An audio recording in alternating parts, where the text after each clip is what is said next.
За 1000 евра незаконски исплаќани дневници, кривична пријава за работи поранешниот директор на Агенцијата за храна и ветеринарство Зоран Атанасов. МВР му поднесе пријава на Атанасов поради сомнение за проневера во службата, а тогашниот заменик директор Фирус Мемет и 5 други вработени се под сомнение за помагање во проневера на службата. Атанасов според МВР се стекнал со противправна имотна корист во вкупен износ од 62.530 денари, бидејќи примал повисоки дневници за време на неговите службени патувања во странство. Наместо 20% дневниците биле повисоки за 2,5 пати, односно 50%.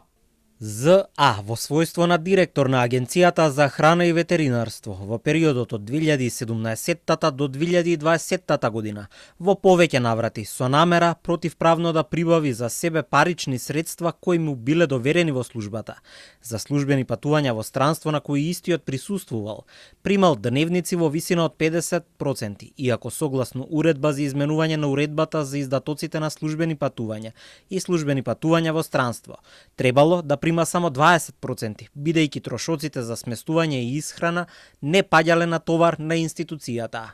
Тогашниот заменик директор Фирус Мемет ги подпишувал решенијата за одобрување на службените патувања во странство и со тоа му помогнал на Атанасов незаконски да ги присвои парите. Останатите вработени исто така ги одобрувале патувањата и исплаќањето на дневниците врз основа на претходно изготвените решенија, иако знаеле дека тоа е на штета на буџетот на Агенцијата за храна и ветеринарство. Атанасов беше директор на агенцијата од јуни 2017 година до декември 2020 година, а поднесе оставка од функцијата, секако што најави да биде советник за земјоделство, безбедност на храна, ветеринарна и фитосанитарна политика на тогашниот премиер Зоран Заев.